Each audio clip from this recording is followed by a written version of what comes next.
Thousands and thousands of people all heading in the same direction toward a cure for breast cancer. Step by step, dollar by dollar, focused on that cause. This year, a milestone year for the Susan G. Komen Boise Race for the Cure.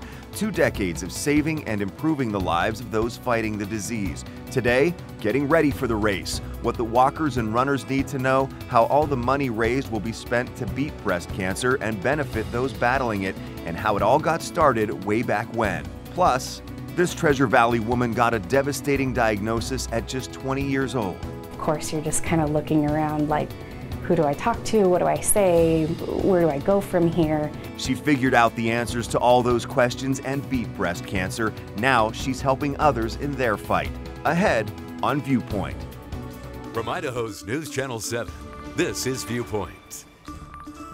And welcome to Viewpoint. I'm Doug Petcash. The Susan G. Komen Boise Race for the Cure is coming up next Saturday, May 12th. The Race for the Cure raises money for screening and mammograms, services for people with breast cancer, and for research. The organization has the goal to reduce the current number of breast cancer deaths by 50% in the U.S. by 2026. And this is a big year. It's the 20th annual Race for the Cure here in the City of Trees. My first guests are Jody Week, the Executive Director of Komen Idaho Montana, and Judy Murray, who founded the Boise Race for the Cure back in 1999 and is still involved. So ladies, thank you so much for being here today. Thanks for having us. So how are preps coming along? It's going great. We are so excited for this 20th year. We are really looking forward to being out there with all of the people and just celebrating that we've been here for 2 decades and we're still doing this and still helping people in the Treasure Valley and all over Idaho. And how about for you, Judy, to see that you've hit the 20-year mark after starting this? What does it mean to you to have that 2 decades? You know, I think not only the years, but if you look at the numbers for us, what was it? I mean, 27,000 mammograms. What does that say?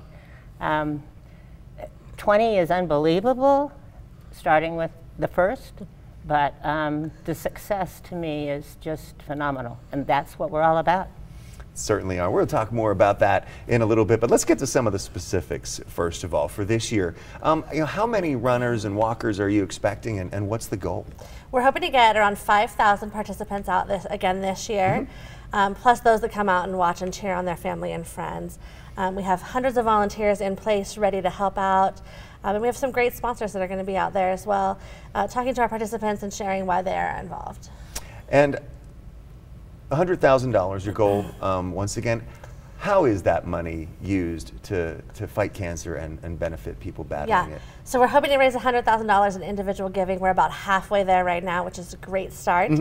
And then we use that money, 75% of it stays locally to provide those screenings and diagnostic services for people in need, as well as patient financial support for those battling breast cancer. The other 25%, which is so important, goes directly to breast cancer research. Our affiliate in the 20 years has done about $2.4 million just to breast cancer research. Just to the research part of it? Just to the research part of it. And we're really excited about that because that truly is how we're going to cure breast cancer, is by funding those research projects. And a lot of the money raised benefits women or men who, in the rare cases that they have get breast cancer as well. And is it focused on the uninsured and the underinsured? Yeah, so we know that there are some people without health insurance or people that have health insurance and their deductibles are too high to have them get the services they need. So we'll provide screening services for those folks, as well as diagnostic services. If someone has a screening and needs to come back for diagnostics, can't afford it regardless of whether they have insurance, we'll be able to help out those folks as well.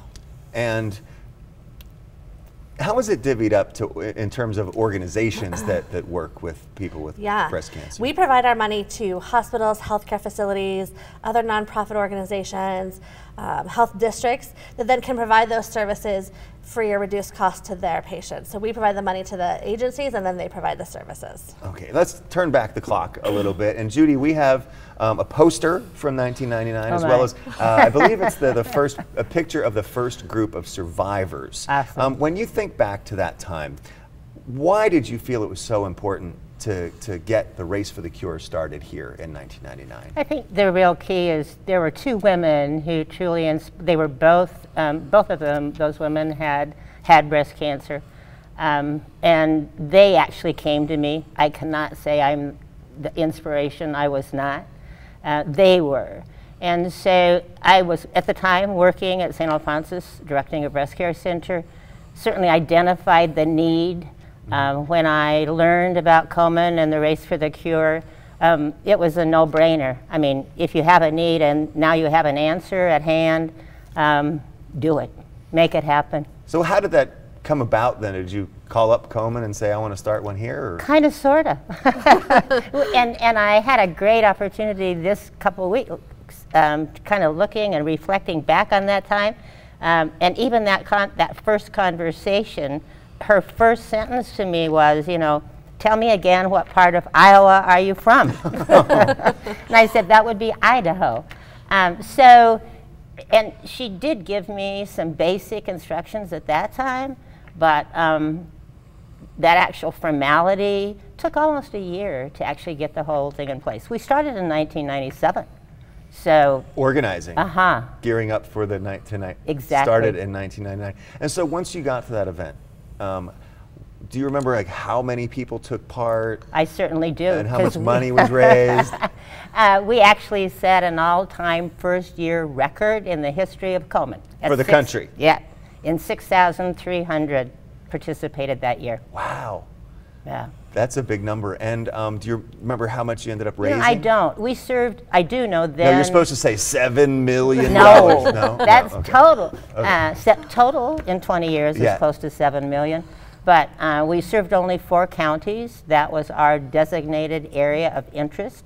We looked at statistics for those counties, and that's why we chose them. And now we cover Idaho. I mean, that's 20 years, and that's success. And so the money raised here, Jody, does it stay in Idaho or Southwest Idaho? Because the organization is Komen Idaho Montana. Right, our affiliate covers all of Idaho and Montana, and we do races throughout both states, and so we try to keep the funds in the general region of where it's raised. So how many races are actually in Idaho? We have 2. We have the Boise race, and then we have a Coeur d'Alene race in the fall. Okay, and when you are looking at organizing these things and as they start to grow across the country, do you have to kind of keep in mind that they don't get too big? You know, or do you just want it to keep growing? Yeah, I mean, we love the success that we've had and the growth that we've had, and we have really great volunteers in place in these various areas that we do these events. We couldn't do it ourselves. There's 2 people in our office, and we're providing these services, but we really rely on our volunteers and our board members to help make those successful for us. Obviously, the great strides have been made in the fight against breast cancer, research-wise, and with services and treatments. But what are the statistics telling you still to this day in terms of how many people are directly affected by it? Yeah, the statistics still say 1 in 8 women will be diagnosed with breast cancer in their lifetime. And so what we're really trying to do is, 1, get people diagnosed early. We know that the survival rate is much higher if you're diagnosed early. If you're diagnosed stage 1, you'll have a 5-year survival rate of about 99%. So getting those early mammograms annually to get that early diagnosis is helpful. And then, you know, our bold goal is to decrease those death rates, and that's really through that research that we're going to do that. And cut it from the current numbers by 50% by 2026. Yeah, I mean, it's bold. We know that it's a bold goal, but we know how to do it, and we know that we need to focus on research, and we need to meet the most critical needs in our communities. And we're doing that through our grants locally, as well as that research funding that we provide. What are you seeing in rural areas? It's hard, you know, a lot of Idaho is very rural and doesn't have access to the care that they need, and so, you know, we have great community partners that are providing the services that they can, but a lot of times those folks are needing help even just getting to the appointments, or, you know, waiting for the mobile mammograms to come to them for those appointments. And you so help fund the mobile mammogram units, We right? do. We have grants at both St. Luke's and St. Al's that help fund those mobiles and get them out into the community so that they can reach those rural populations. All right, Judy, so you started this 20 years ago, but you're still involved. So what role are you playing these days? Whatever they give me. I've played lots of roles, and but for the most part, I just continue to volunteer. I just want to be there. I want to, wherever the need is, I would like to be that person that they call. And is it really, you know, is it heartening to see the progress that's been made in 20 years in terms of the treatment and the It is. research? Absolutely it is. And I think for me, once, 20 years ago when I experienced a woman who happened to come to the center who was uninsured, it was heartbreaking, heartbreaking.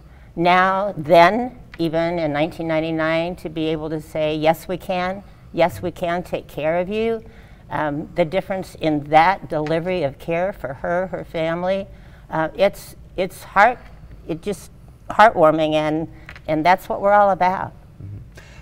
Back to this year now, is it too late for people to sign up if they want to take part in the race? It's never too late to sign up to participate. Our online registration is closed. However, you can sign up at our packet pickup or on race day and still be able to participate. All right, so tell me about packet pickup. Yeah, so packet pickup starts today and it's from 2 to 5 p.m. at the Boise Outlet Mall.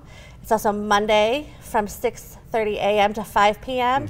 and Tuesday from 2 p.m. to 7 p.m. So you can come out there to the Boise Outlet Mall at any time, sign up, get your packet, get your shirt, be ready to go. You can also decide to come out and join us on race day. We'll start taking registrations around 7 a.m. at Albertsons headquarters. Albertsons headquarters on Park Center Boulevard. And then the race itself will actually start around what time? The race starts around 9, but all of our vendors and Survivor booth and Expo open around 7. So come down and talk to our great sponsors, find out why they're there. Meet other survivors. It's really a great and inspiring morning. And what time should walkers and runners themselves also start arriving around that same time? Yeah, so you want to pay attention to the road closures because we do close those roads. Sure. So we do advise people to take the shuttles. We have shuttles running from the Boise Outlet Mall as well as the Ram restaurant on Park Boulevard.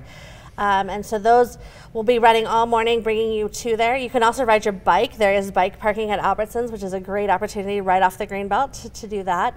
And then, start arriving around 7:30, and again, take part in that expo and the celebrations. We'll have a warm-up, we'll have some fundraising awards, and then the Survivor Parade. And, I think seeing the survivors and all the camaraderie between the sisters, as so many of them call each other, and the teams that are in the family support has to be one of the more special things for both of you as you watch this event play out.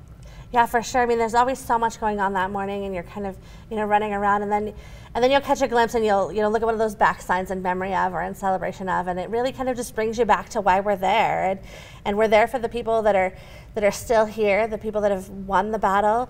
We're definitely here for those people that are still fighting, that are, have metastatic breast cancer, and we're there to remember those that have gone before us and that have lost that battle. And so, it really just it's great to kind of take that moment, have that reflection, and then get back to work. Well, Jody and Judy, thank you so much for all the work you do, putting it all together and raising money that is used in such a great way to save lives and make lives better too. Yeah, thank you. Well, thank you. Best wishes on Saturday. We'll be there covering it very closely as well as we have been for many years now. So thanks again for coming in. Thanks. Thank you. Well, a Treasure Valley woman took part in her first Race for the Cure in May of 2008. It was less than a week after she had a double mastectomy, an example of her determination to beat breast cancer. At only 20 years old, she attacked the disease that was attacking her and won. Now she's helping others in their fight. She joins me next. Oh, the furniture is here. The only thing sweeter than store-to-door delivery is free store-to-door delivery. It's the final days of the free-for-all at Furniture Row. Stop in today and save big on all your favorite designs and get free local delivery right to your door. Plus, enjoy up to 4 years no interest. For the best quality at the best prices around, you can't do better than Furniture Row, home of Denver Mattress, your Tempur-Pedic elite retailer. When you support Race for the Cure, you help save lives. Race for the Cure's bold goal is to reduce the current number of breast cancer deaths by 50%. Together, we can make this goal a reality. Sign up today and begin fundraising with your team. The money raised will go towards quality healthcare services for people right here in our community that may be underinsured or uninsured. To learn more about Race for the Cure, visit the community page at ktvb.com. You bucking for Commissioner Staten's job? Yes, I am. May the best man win. If you were in my shoes, who would you pick? You are going to wish you hadn't stabbed me in the back. You have no integrity. I'm Renee. I'm just going to warn you, do not mess with Kelly. That was fantastic. The Chicago Fire season finale, Thursday at an earlier time, 9/8 Central on NBC. All new Ellen, the voice is Adam Levine. This is the 20th time I've been on the show. I am probably responsible for your career. And this student wants an epic promposal. I know she'd say yes if you were a part of it. So Ellen's playing wingman. You're a fan, you watch the show. Yeah, I love you. I'm in love with you. This may not turn out the way we hope. Weekdays at 2 on Idaho's News Channel 7. And welcome back to Viewpoint. I'm Doug Petcash. Sometimes bad news comes crashing down on us. How we get out from under it says so much about who we are. That being the case, the woman you're about to meet is strong, stubborn, determined, and really positive. Amy Rhodes faced a breast cancer diagnosis at only 20 years old with a combination of all those things, plus humor and a great support network of family and friends. And now she's using her experience with breast cancer to help others. So Amy, thanks for coming in today. Yeah, absolutely. I Thanks appreciate for having it. me. Well, that diagnosis was almost 11 years ago now. So how are things going for you? Things are going great. It's back on track with the rest of my life with a lot of different things, but also incorporating a lot of breast cancer awareness and Komen support in that. Can we go back to the beginning and Sure. take me back to that day when you got that diagnosis at just 20 years old? Sure. I was laying in bed first thing in the morning before school and got a phone call from my doctor saying that, you know, it is breast cancer and you've got an appointment with your surgeon at 2 o'clock today. That was quite the shock for me, being home alone by myself and not really know how to react or how to respond at that point. And you were at the College of Idaho and you were playing softball and your roommates from the softball team were all out, right? Yep. Absolutely. They all came out and helped support everything, they were at the house. Can I back up? I'm sorry. Absolutely. So everybody was not at the house. I was by myself that morning, and it was just kind of a scary experience because I didn't have anybody to turn to or talk to about the situation, but eventually got to meet my family. And you went after this, like, right away. As I said, you know, this disease that was attacking you, you attacked it back. Yeah. How did you face it? You know, a lot of humor. I had a great support system between the College of Idaho, my family, my friends, all of that kind of stuff. And there's really nothing you can do to change your situation or to make it any different. So I just wanted to attack it as positive as I can and face it full force. And you did several different types of treatments, right? And you started with a lumpectomy, and then can you take it from there? Yeah, I did. I started with a lumpectomy. We thought that that was the best surgery at that point. And then I went in for 6 sessions of chemotherapy that lasted about 6 months. And then before I went in for radiation, they said that it was probably better that I didn't complete radiation. Because you were so young. Absolutely. They thought that it could potentially give me another chance of having cancer within my lifetime. So at that point, they recommended a mastectomy. And you opted for double mastectomy. Why? I did. I was really concerned after my first surgeries that there was potentially anything more going on, and I had 2 lipomas, fatty deposits removed from my breasts after that point. So I decided to do a double mastectomy and take all the risk that I could away and not have to worry about that portion. As I mentioned a few minutes ago, it was just like 5 or 6 days after your double mastectomy that you took part in the race for the cure. Yeah. Why was it so important to you so quickly to get out there and do that? Like you said earlier, there's a sense of survivorship and sisterhood within that community, and you really relate with these women and feel a part of this group. It's now your new normal. So really immersing myself into the community and all aspects of breast cancer was very important to me. And you also had a really good support network with your mom and your family and your friends. Your mom has medical experience, so she was kind of able to help guide you a little bit, right? She was really helpful within the whole process. She worked for St. Luke's at the time I was diagnosed, and that's where I received all my treatment. So it was extremely beneficial knowing where she could help support me and lead me in the right direction. And you have advice for other women who may not know where to turn, right? Because you work with a lot of women through Komen. Yeah. To help them, kind of counsel them through the process. Absolutely. Jody's been awesome in involving me and anybody with a new diagnosis, especially women that are under the age of 30. I was 20 at the time of my diagnosis, so it was important to raise awareness to women and make sure that they had a support group as well. And just making sure that Komen's important and all the support groups, because I didn't want to have anybody not have a support like I had a support. And how many women would you say that you've helped over the last decade? Oh gosh. 15, 20 maybe, and it hasn't necessarily been isolated to breast cancer, which has been neat. Some different women with lymphoma, leukemia, different things like that too, so it's been really great to be involved in. And you also have experience now, because your experience in breast cancer actually led in some part to your career choice of being, it's a pediatric care coordinator at St. Luke's. And why did you go into that line of work? You know, when I was first diagnosed, I was very interested in the social services field, and I was excited to potentially get my master's. But after being diagnosed and seeing that medical side and how hard that can be to navigate, it was really important for me to be involved in the care for others.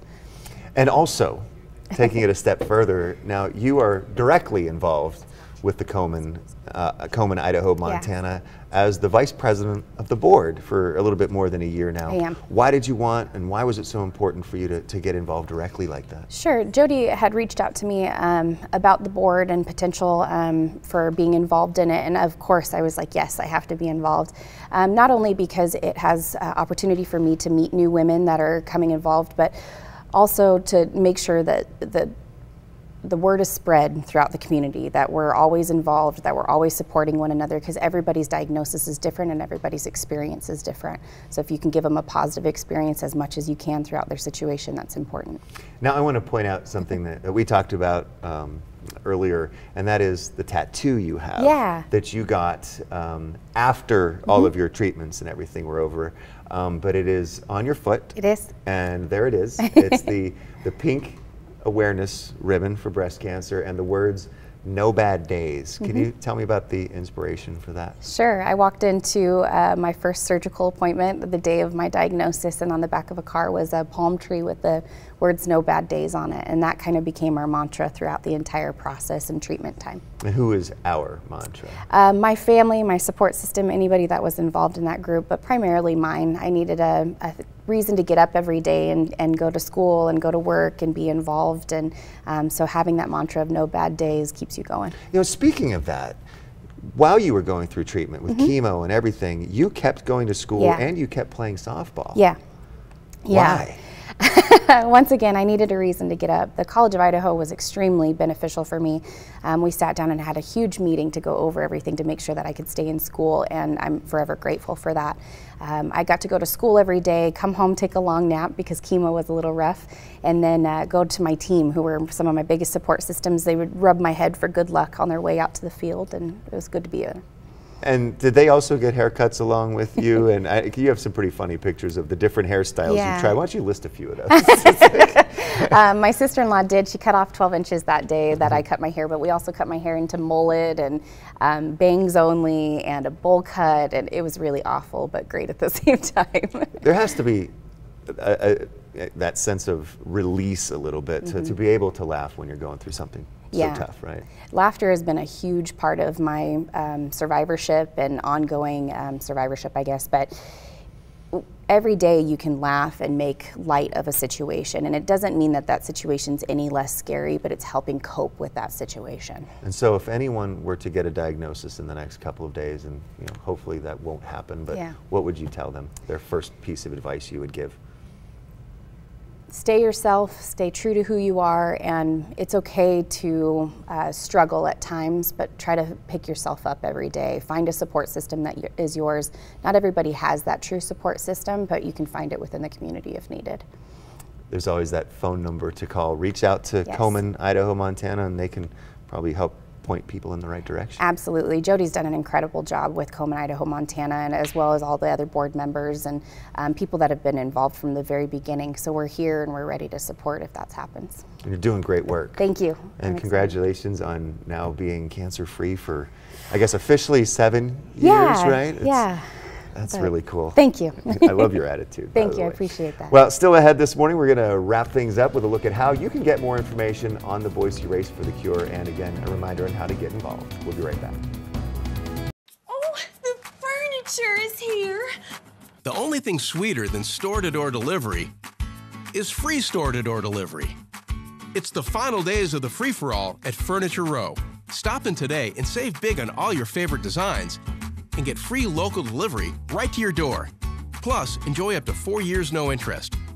For the best quality at the best prices around, You can't do better than Furniture Row, home of Denver Mattress, your Tempur-Pedic elite retailer.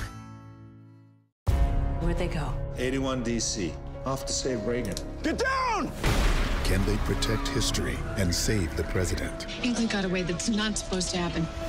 He's gonna be out there looking to finish the job. Timeless, tonight on NBC. Danger! Yeah! Oh my God. No! Yes! Bear's actually insane. I should have killed him in his sleep last night. Running Wild with Bear Grylls premieres Monday on NBC. When you give your best to yourself or to others, it lifts up everyone around you. That's a Sevens hero, someone who inspires us to be better. I love helping families in their hardest times. We share their stories so they can inspire thousands more people, including you. They were so inspired to see that somebody so little knew what it was all about. Come meet a Sevens hero tonight on the news at 10.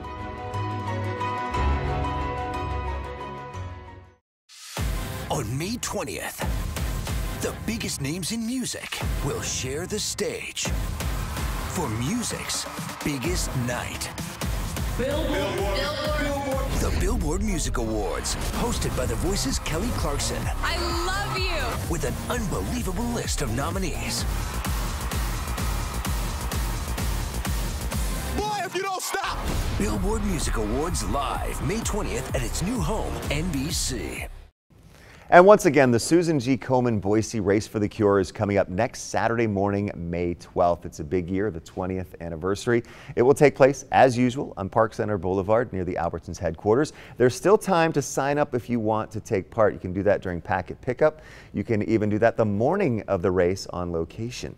Of course, everyone is encouraged to go there and cheer on all the teams, the survivors, the forever fighters, and their families. For more information, you can go to KTVB.com's community page and check out the Race for the Cure event guide, or go to KomenIdahoMontana.org. That's KomenIdahoMontana.org. Lots of good information there about signing up and taking part in this year's Race for the Cure. That is all of our time for this week's Viewpoint. Thank you so much for watching. I'm Doug Petcash. I'll see you tomorrow on today's Morning News and right back here next Sunday morning for another Viewpoint.